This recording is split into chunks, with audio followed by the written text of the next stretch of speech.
नमस्ते, मैं हूं फराह खान और आप देख रहे हैं आज की ताजा खबर। कोरोना के मामले धीरे धीरे घट रहे हैं और जल्द से जल्द ये महामारी खत्म हो, उसके लिए आपका एक जिम्मेदार नागरिक की तरह मास्क पहनना बेहद जरूरी है, ताकि कोरोना के खतरे से आप, आपका परिवार और ये देश महफूज रहे।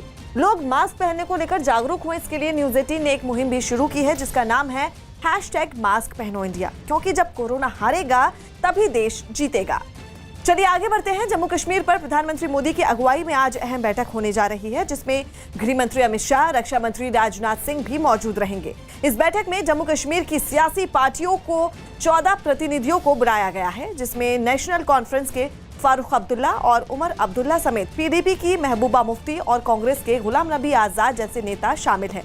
इसके अलावा जम्मू कश्मीर बीजेपी के निर्मल सिंह और पैंथर्स पार्टी के भीम सिंह समेत लेफ्ट और पीपल कॉन्फ्रेंस के नेताओं को भी न्योता मिला है। आपको बता दें, ज्यादातर नेता दिल्ली पहुंच चुके हैं और माना जा रहा है कि बैठक में जम्मू कश्मीर को पूर्ण राज्य का दर्जा देने और विधानसभा चुनाव कराने पर चर्चा हो सकती है। हिमाचल प्रदेश के कुल्लू में मंत्रियों की सुरक्षा में तैनात 2 बड़े अधिकारी आपस में भिड़ गए। नाराजगी की वजह तो पता नहीं चली, लेकिन जब हंगामा बढ़ा तो आम लोगों ने भी बवाल शुरू कर दिया। और विवाद तब शुरू हुआ जब अचानक किसी बात पर कुल्लू के एसपी गौरव सिंह ने थप्पड़ जड़ दिया। थप्पड़ मुख्यमंत्री की सुरक्षा में तैनात अधिकारी को मारा गया था। आवाज तो सुनाई नहीं दी, लेकिन वीडियो देखकर ऐसा लगा कि किसी बात पर एसपी को धमकाया जा रहा था, जिस पर गौरव सिंह आपा खो बैठे। इसके बाद तो आसपास खड़े कई पुलिस अधिकारी भड़क गए। साथ में काला कोट पहने सुरक्षा में तैनात कुछ और अधिकारी भी आ गए। कुछ लोग एसपी गौरव सिंह को पीछे ले जाने लगे और काला कोट पहने एक अधिकारी ने एसपी को लातों से मारना शुरू कर दिया। तभी खाकी वर्दी में कुछ और पुलिस अधिकारी भी दौड़ते हुए पहुंचे, लेकिन एसपी गौरव सिंह खुद भागते हुए दूर चले गए। यह पूरी घटना तब हुई जब केंद्रीय मंत्री नितिन गडकरी 4 दिन के लिए कुल्लू के दौरे पर है। घटना के वक्त हिमाचल के सीएम जयराम ठाकुर भी मौजूद थे और अफसरों के बीच मारपीट की यह पूरी घटना उनके सामने ही हुई। वीडियो में साफ दिखा कि मुख्यमंत्री जयराम ठाकुर अपनी कार में आकर बैठे। सिक्योरिटी इंचार्ज ने उनके बैठने के बाद कार का दरवाजा बंद किया, जिसके बाद अफसरों की भिड़ंत शुरू हुई। आसपास के लोग भी वहां मौजूद थे, जो अपने इलाके के एसपी की पिटाई होते देख भड़क गए। घटना देखकर पहले एक आदमी चिल्लाया और उसकी बात सुनकर भीड़ बढ़ने लगी। अधिकारियों ने मौके की नजाकत समझते हुए गाड़ियों के काफिले को फौरन रवाना कर दिया, लेकिन लोगों ने एसपी के समर्थन में नारे लगाने शुरू कर दिए। इसके बाद काफी देर तक पुलिस वाले लोगों को शांत कराने में लगे रहे, लेकिन 2 बड़े अधिकारियों के भिड़ने की घटना पर हंगामा बढ़ने में भी देर नहीं लगी। इसीलिए पुलिस ने भी फौरन एक बयान जारी किया और बताया कि केंद्रीय मंत्री के दौरे के दौरान हुई घटना की जांच के लिए आदेश जारी कर दिया गया है और रेंज के डीआईजी मधुसूदन को घटना की जांच का आदेश दिया गया है, जो उस वक्त वहां मौजूद थे। अफसरों के बीच झगड़े की घटना कुल्लू के भुंतर एयरपोर्ट के बाहर हुई। उस वक्त नेताओं की गाड़ियां निकलने से पहले बड़ी संख्या में लोगों की भीड़ जमा हो गई थी। इसी बात पर मुख्यमंत्री की सुरक्षा में तैनात अधिकारियों की एसपी गौरव सिंह से बहस होने की खबर है। जिस अधिकारी को एसपी गौरव सिंह ने थप्पड़ मारा, वो मुख्यमंत्री जयराम ठाकुर की सुरक्षा के इंचार्ज हैं। हालांकि इस घटना के वीडियो अब सोशल मीडिया पर भी वायरल होने लगे हैं, जिसके बाद खुद सीएम ने मामले पर सफाई दी। हमने इंक्वायरी का ऑर्डर दिए हैं कि हमने कहा कि 3 दिन के अंदर रिपोर्ट दीजिए, एक्शन करेंगे जो कार्रवाई होगी। राजस्थान के राजसमंद से एक हैरान करने वाला वीडियो सामने आया। वहां गांव वालों ने वन विभाग की मदद से एक तेंदुए को पकड़ लिया। बताया गया कि इस इलाके में तेंदुए का काफी आतंक है और 3 दिन पहले भी वहां एक तेंदुआ पकड़ा गया था। इसी कड़ी में इस तेंदुए को भी वन विभाग ने पकड़ लिया। सामने आई तस्वीरों में कुछ लोग तेंदुए को लाठी के जरिए काबू करते दिखाई दिए। बताया गया कि वहां तेंदुए के दिखते ही गांव वालों ने वन विभाग को जानकारी दी, जिसके बाद किसी तरह इसे पकड़ लिया गया। पकड़ने के बाद इस भारी भरकम तेंदुए को पिंजरे में डाल दिया गया। हालांकि तेंदुए को पकड़ने के लिए काफी मशक्कत भी करनी पड़ी, लेकिन बाद में किसी तरह उसे काबू कर पिंजरे में रख दिया गया। मध्य प्रदेश के कई शहरों में कुछ घंटों की बारिश के बाद बाढ़ जैसे हालात बन गए। जिन जगहों पर बारिश से लोगों की परेशानी बढ़ी, उनमें खंडवा जिला भी शामिल है। वहां रात में जोरदार बारिश हुई और देखते ही देखते नदी और नालों में इतना पानी भर गया कि वो आसपास के रिहायशी इलाकों में घुस गया। रात भर परेशानी झेलने के बाद जब लोगों ने सुबह आंख खोली तो आसपास का मंजर हैरान करने वाला था। चारों तरफ सिर्फ पानी ही पानी दिखा। मुश्किल तो ये थी कि पानी सड़कों पर ऐसे बह रहा था जैसे समंदर में लहरें उठ रही हों। ये देखकर लोग भी हैरान रह गए। जो जहां खड़ा था वो वहीं से समंदर जैसी सड़कों को देखता रहा। बुरहानपुर में तो केवल 1 घंटे की बारिश से हालात बिगड़ गए। वहां मानसून की पहली बारिश के बाद ही कई इलाकों में पानी भर गया, जिसमें कुछ बच्चे मौज मस्ती करते दिखे। वैसे इस बारिश से लोगों को गर्मी और उमस से राहत भी मिली, लेकिन ये राहत उस मुसीबत के आगे कुछ नहीं थी जो लोगों को सड़कों पर घुटनों तक पानी भरने से झेलनी पड़ी। लोग हों या गाड़ियां, सब इस पानी से गुजरने को मजबूर हो गए। यूपी पुलिस की गिरफ्त में आए जबरन धर्म परिवर्तन करवाने वाले रैकेट से जुड़ी कुछ चौंकाने वाली जानकारियां सामने आई है। पकड़े गए लोगों पर आरोप है कि वो जनसंख्या संतुलन को बिगाड़ने के मकसद से जबरन धर्म परिवर्तन करवा रहे थे। धर्म परिवर्तन मामले में मौलाना उमर गौतम की गिरफ्तारी से पता चला है कि धर्मांतरण का ये खेल दिल्ली समेत 14 से भी ज्यादा राज्यों में चल रहा था, जहां हिंदुओं को टारगेट कर उनका धर्म परिवर्तन कराया जा रहा था और ये काम इस्लामिक दावा सेंटर की पनाह में हो रहा था। न्यूज़ 18 को सूत्रों से मिली एक्सक्लूसिव जानकारी के अनुसार एटीएस को ये पता चला है कि उमर गौतम और जहांगीर मिलकर हिंदुओं की जनसंख्या के बराबर मुसलमानों की जनसंख्या को खड़ा करना चाहते थे।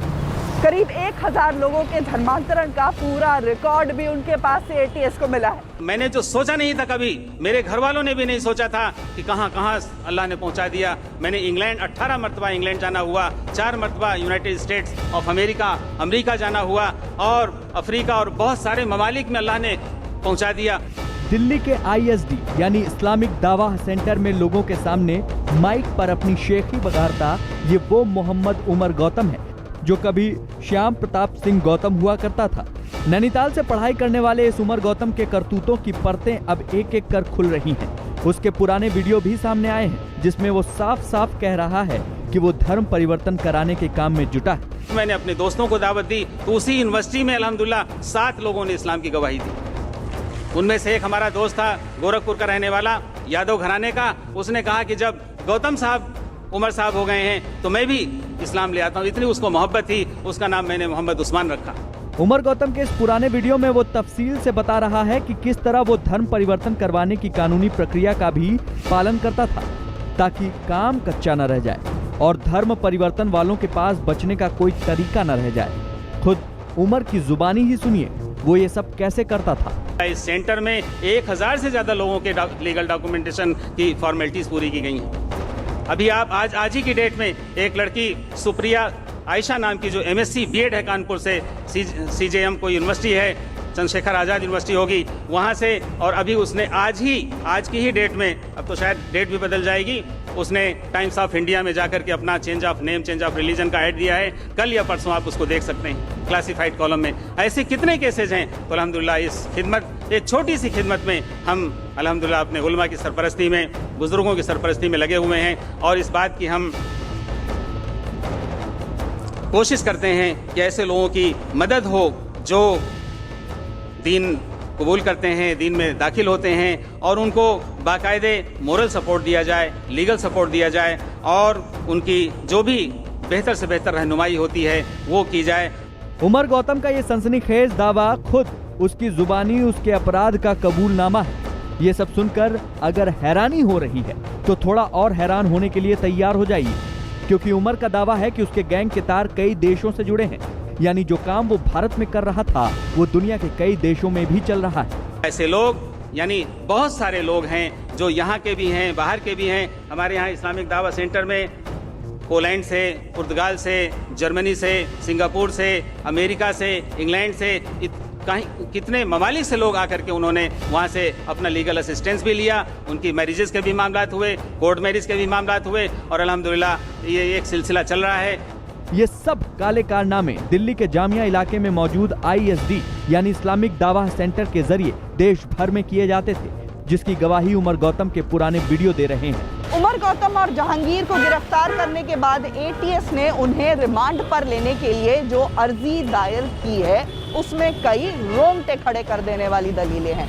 इस दलील में ये भी कहा गया है कि दोनों इस कोशिश में थे कि मुसलमानों की जनसंख्या हिंदुओं के बराबर हो जाए और यही कारण है कि सिर्फ हिंदुओं को टारगेट कर उनका ब्रेन वॉश कर उनका धर्मांतरण कराया जा रहा था और फिर इन्हीं हिंदुओं का इस्तेमाल कर दूसरे हिंदुओं तक पहुंचने की कोशिश चल रही थी। जो विक्टिम लोग हैं उनके परिवारों से और कुछ सूचनाएं उनके अन्य स्रोतों से भी प्राप्त हो रहे हैं। इसके अतिरिक्त इसकी विवेचना चूँकि बहुत बृहद है और कई प्रदेशों में फैली है, तो हमारी पुलिस अन्य प्रदेशों के पुलिस के साथ भी संपर्क में है, अन्य एजेंसियों के साथ भी संपर्क में है।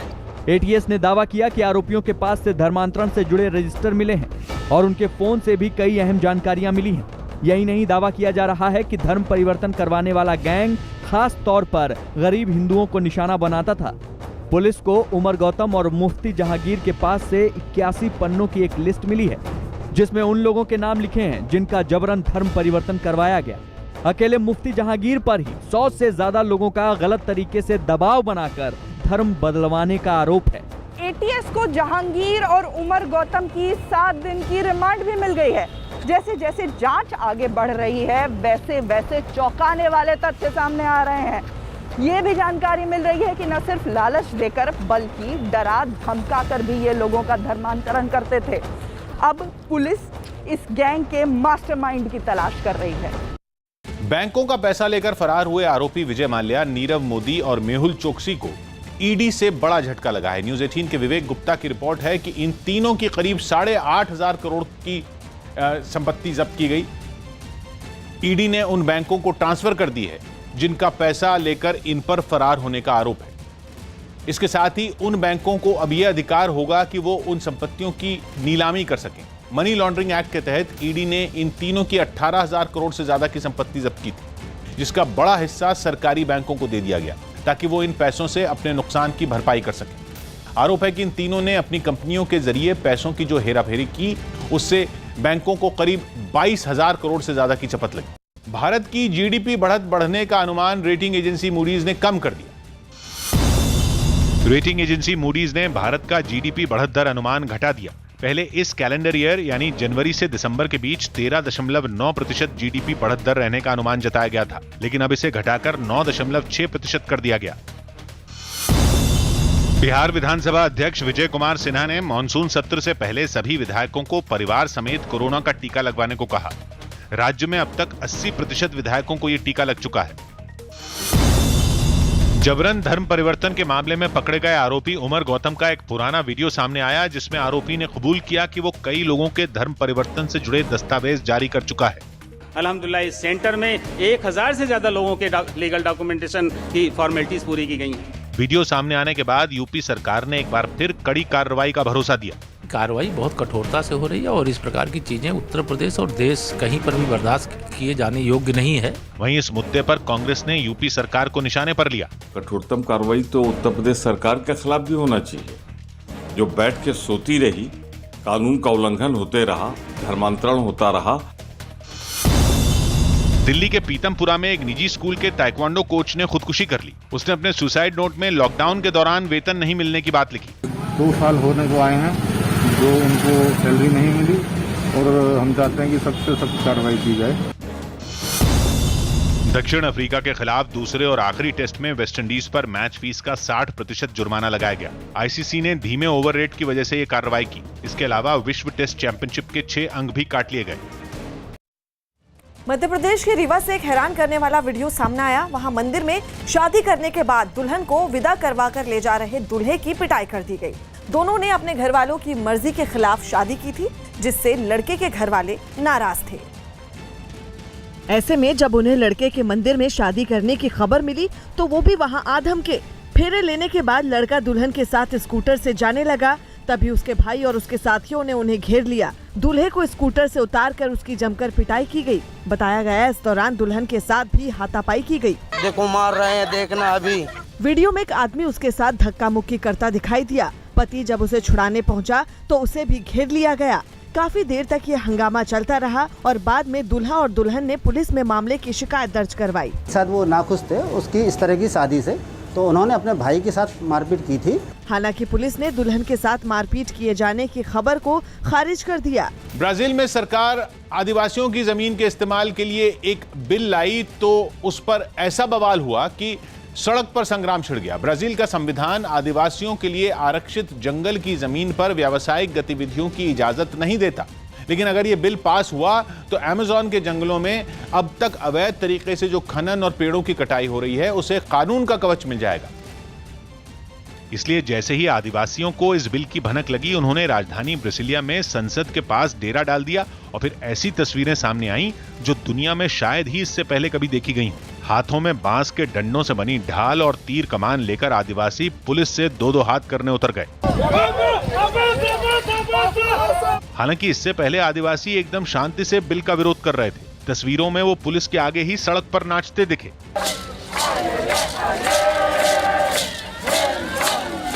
लेकिन फिर पुलिस ने विरोध प्रदर्शन पर इतनी सख्ती की कि ऐसा लगा जैसे बीच सड़क पर खूंखार आतंकियों के साथ उसकी मुठभेड़ चल रही हो। इतनी आंसू गैस छोड़ी गई कि प्रदर्शनकारियों का खांस कर बुरा हाल हो गया। उनका एक साथी तो बिल्कुल बेदम सा नजर आया। 3 लोगों को उसे उठाकर ले जाना पड़ा। फिर तो प्रदर्शनकारी भी चुप नहीं बैठे। उन्होंने पुलिस की बैरिकेडिंग तोड़ दी और आगे बढ़ गए। इस झड़प में कुछ आदिवासियों को रबर की गोलियां लगने से चोटें भी आईं। यूपी में निषाद पार्टी के अध्यक्ष संजय निषाद ने बीजेपी से 2022 के चुनाव में खुद को डिप्टी सीएम का चेहरा बनाने की मांग की है। यूपी में निषाद पार्टी बीजेपी की सहयोगी है।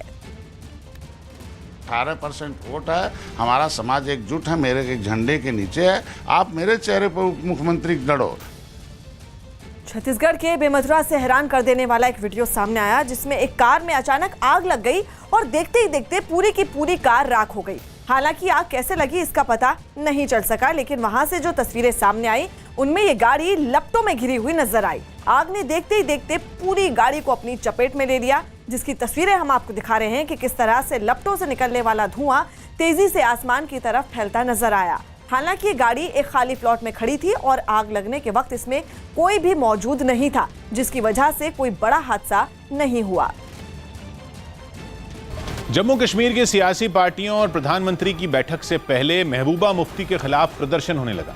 एक दिन पहले उन्होंने जम्मू कश्मीर के मुद्दे पर पाकिस्तान से बातचीत का अपना पुराना राग अलापा था, जिसके बाद जम्मू में अलग अलग संगठन सड़कों पर उतर आए और महबूबा मुफ्ती के पाकिस्तान राग पर अपना गुस्सा जताने लगे। बजरंग दल ने तो जम्मू में महबूबा का पुतला भी जलाया। लोगों में नाराजगी है और कई संगठन जहां पर प्रदर्शन कर रहे हैं। इससे पहले उन्होंने उनके खिलाफ खूब नारे लगाए। प्रधानमंत्री की बैठक से पहले ही गुपकार गठबंधन में शामिल पार्टियों ने अपना एजेंडा साफ कर दिया है और उनकी तैयारी है कि वो जम्मू कश्मीर में आर्टिकल 370 हटाए जाने के मुद्दे को जोर शोर से उठाएं।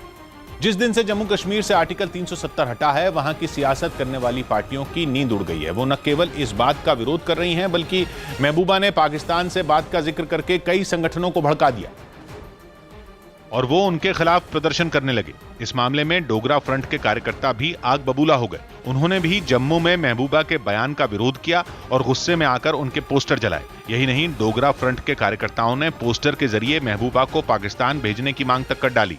श्रीमान प्रधानमंत्री जी, इसको दिल्ली मत बुलाओ, इसको पाकिस्तान भेजो, जो पाकिस्तान की बात करता है। इन लोगों का गुस्सा केवल महबूबा मुफ्ती पर ही नहीं, बल्कि पूरे गुपकार गठबंधन पर है और वो ये आरोप लगा रहे हैं कि पीएम के साथ बैठक में वो देश हित की कोई बात नहीं करेंगे। महबूबा मुफ्ती और गुपकार गठबंधन का विरोध करने वालों की लिस्ट में भीम सिंह की पैंथर्स पार्टी भी शामिल है, जिसको इस बात पर आपत्ति है कि पीएम ने बैठक में गुपकार गठबंधन को बुलाया ही क्यों। उन्होंने नारे लगाकर ये बात जाहिर भी की। ये बैठक में जम्मू की पार्टियों को नजरअंदाज करना बंद करो, बंद करो, बंद करो। साथ ही उन्होंने ये मांग की कि बैठक में राष्ट्रवादी पार्टियों को बुलाया जाना चाहिए, न कि अलगाववाद का समर्थन करने वाली पार्टियों को। तरजीह जो है वो उन लोगों को दी जाती है जो पाकिस्तान की भाषा बोलने वाले हों। एक तरफ विरोध हो रहा है तो वहीं दूसरी ओर पीएम से मिलने से पहले गुपकार गठबंधन के नेता ताबड़तोड़ बैठकें करते नजर आए, जिससे ये संकेत मिलने लगे कि वो बैठक में जम्मू कश्मीर का विशेष राज्य का दर्जा बहाल करने की मांग दोहराएंगे। जम्मू कश्मीर से आर्टिकल 370 हटाने के करीब 2 साल बाद ये बैठक हो रही है, जिसे राजनीतिक गतिरोध खत्म करने के लिए केंद्र की बड़ी पहल माना जा रहा है। इस बैठक में जम्मू कश्मीर की सियासी पार्टियों को 14 प्रतिनिधियों को बुलाया गया वहां पे, जिनमें नेशनल कॉन्फ्रेंस के फारूक अब्दुल्ला और उमर अब्दुल्ला समेत पीडीपी की महबूबा मुफ्ती और कांग्रेस के गुलाम नबी आजाद जैसे नेता शामिल हैं। इसके अलावा जम्मू कश्मीर बीजेपी के निर्मल सिंह और पैंथर्स पार्टी के भीम सिंह समेत लेफ्ट और पीपल्स कॉन्फ्रेंस के नेताओं को भी न्योता मिला है। माना जा रहा है कि बैठक में जम्मू कश्मीर को पूर्ण राज्य का दर्जा देने और विधानसभा चुनाव कराने के मुद्दे पर चर्चा हो सकती है। हरियाणा के फतेहाबाद से डरा देने वाला एक वीडियो सामने आया। वहां 40 साल पुराने एक गुरुद्वारे की इमारत का एक हिस्सा अचानक ढह गया। इस हादसे में एक आदमी की मौत हो गई जबकि 4 लोग घायल हो गए। बताया गया कि सभी वहां मरम्मत के काम में जुटे थे, लेकिन तभी इमारत का एक हिस्सा भरभरा कर उन पर गिर गया। उसके मलबे में वहां काम कर रहे मजदूर दब गए, जिसके बाद आसपास के लोग उन्हें बचाने में जुट गए। थोड़ी ही देर में वहां खुदाई करने वाली मशीनें लाई गईं ताकि मलबे को हटाकर उसके नीचे दबे लोगों को बाहर निकाला जा सके। इस हादसे की खबर मिलते ही वहां लोगों की भीड़ जुट गई। उत्तर प्रदेश के अमरोहा से दिल दहला देने वाला एक वीडियो सामने आया। वहां आपसी विवाद में यात्रियों से भरी एक बस पर बदमाशों ने हमला कर दिया। बताया गया कि यह बस दिल्ली से बिहार जा रही। तभी बदमाशों ने हाईवे पर ही उसे घेर लिया और फिर डंडे लेकर उस पर टूट पड़े। उन्होंने इस बात की भी परवाह नहीं की कि उसमें कई यात्री सवार थे। उन पर तो जैसे उस बस को चकनाचूर करने की धुन सवार थी। देखते ही देखते बदमाशों ने बस की सभी खिड़कियों के शीशे तोड़ दिए। सामने आई तस्वीरों में वहां एक और बस नजर आई जो काले रंग की थी, जिसके बाद तोड़फोड़ कर रहे कुछ बदमाश उसमें सवार हो गए और फिर उस बस को रिवर्स गियर में लेकर जिस बस पर हमला किया जा रहा था उसमें टक्कर मार दी। बस मारी। इसके बाद सभी हमलावर टक्कर मारने वाली बस में बैठकर वहां से फरार हो गए। उनके जाने के बाद बस में बैठे यात्री एक एक कर नीचे उतरने लगे। घटना की जानकारी मिलते ही पुलिस वहां पहुंच गई। चौकी इंचार्ज की तरफ से ही मुकदमा पंजीकृत करा लिया गया है। इस तोड़फोड़ में किसी यात्री को चोट नहीं आई, लेकिन बस को भारी नुकसान पहुंचा। धर्मांतरण केस के तार जाकिर नाइक से भी जोड़े जा रहे हैं। जांच एजेंसियों को कई अहम जानकारियां मिली हैं और धर्मांतरण के मामले में एक संस्था आईडीसी यानी इस्लामिक दावा सेंटर अब खुफिया एजेंसियों के रडार पर है। उमर गौतम और जहांगीर केस के धर्मांतरण केस में खुफिया एजेंसियों को उनके जरिए कई अहम जानकारी मिली है। धर्मांतरण का रैकेट चलाने वाले लोगों का कनेक्शन मौलाना यानी धर्म गुरु जाकिर नाइक जो भगोड़ा है उससे जोड़कर देखा जा रहा है। इतना ही नहीं, जो रैकेट चला रहे थे उन्होंने कई राज्यों में धर्मांतरण का धंधा फैला रखा था। इसमें विदेशी फंड भी आ रहा था और कहा जा रहा है पाकिस्तानी खुफिया एजेंसी ISI भी इसमें फंड दे रही थी। विदेशी फंड के जरिए धर्मांतरण गैंग का जाल यूपी, दिल्ली, हरियाणा, राजस्थान, महाराष्ट्र जैसे राज्यों में फैला है और बड़े पैमाने पर धर्मांतरण कराने का काम कर रहा है। अभी तक लगभग 400 लोगों की हमने जो प्रोफाइलिंग की है उसके हिसाब से लगभग 55% महिलाओं का कन्वर्शन हुआ है और 45% पुरुषों का हुआ है। इसके अतिरिक्त जो महत्वपूर्ण राज्य जहां से कन्वर्शन हुए हैं वो असम है, आंध्रा है, तेलंगाना है, वेस्ट बंगाल है, छत्तीसगढ़ है, हिमाचल प्रदेश है, झारखंड है, गुजरात है, बिहार है, राजस्थान है, हरियाणा है, दिल्ली है और यूपी है। धर्मांतरण के मामले में एक संस्था आईडीसी यानी इस्लामिक दावा सेंटर अब खुफिया एजेंसियों के रडार पर है। सूत्रों के मुताबिक दावा सेंटर धर्मांतरण का काम करता है क्योंकि दावा का मतलब ही है इस्लाम का नियंत्रण। IDH यानी दावा सेंटर के तार भगोड़े मुस्लिम धर्मगुरु जाकिर नाइक के साथ भी जुड़े हैं। दरअसल IDC नाम की संस्था कतर के एक इस्लामिक ऑनलाइन विश्वविद्यालय से जुड़ी है। इस्लामिक ऑनलाइन विश्वविद्यालय इस्लाम की सलाफी धारा के उपदेशक बिलाल फिलिप्स का है और बिलाल फिलिप्स नाम का ये सलाफी उपदेशक जाकिर नाइक का सहयोगी है। धर्मांतरण कराने की बात गिरफ्तार किया गया मौलाना उमर गौतम खुद कबूल करता पाया गया है। अब इस मामले में खुफिया एजेंसियां भी सक्रिय हो गई हैं। खुफिया एजेंसियों के रडार पर ऐसे NGO और धार्मिक संस्थान हैं। खुफिया सूत्रों की माने तो देश में ऐसे 60 से अधिक संगठन हैं जो धर्मांतरण का काम जोरों से चला रहे हैं। ऐसे NGO और संगठन अब खुफिया एजेंसियों के रडार पर हैं। गिरफ्तार किए गए 2 मौलानाओं से मिली जानकारी के मुताबिक इनके कनेक्शन कई संगठनों के साथ हैं। इनमें से एक है इरफान शेख जो महिला एवं बाल विकास मंत्रालय भारत सरकार में अनुवादक के तौर पर काम करता है। इस शख्स के बारे में जानकारी है कि ये IDC को जरूरतमंद मूक बधिर युवाओं और महिलाओं की डिटेल मुहैया करवा रहा था जिन्हें आर्थिक मदद देकर धर्मांतरण के लिए टारगेट किया जाता था। मौलाना उमर गौतम के ग्लोबल पीस सेंटर दिल्ली के साथ करीबी संबंध है। ये सेंटर मौलाना कलीम सिद्दीकी चलाता है।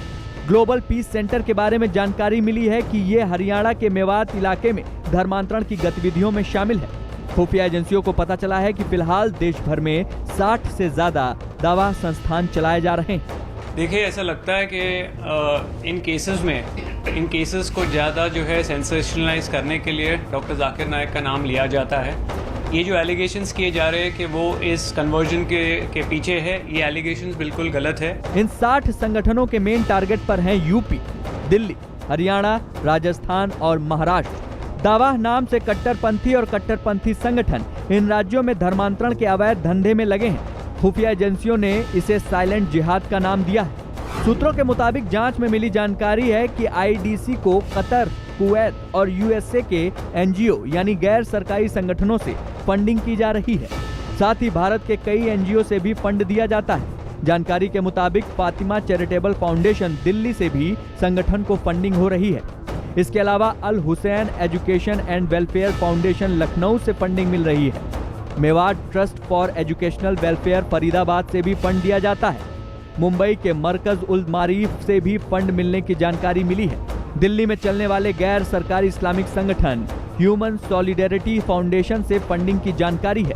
और चर्चा ये भी है कि असम में कांग्रेस के साथी party all India United democratic front के नेता और सांसद मौलाना बदरुद्दीन अजमल भी दावा नाम के संगठन को फंड देते हैं। यूपी धर्म परिवर्तन गिरोह के मामले में सूत्रों के हवाले से खबर ये भी है कि एनजीओ से धर्म परिवर्तन की आड़ में फंडिंग के मामले में कड़ी तफ्तीश की जा रही है।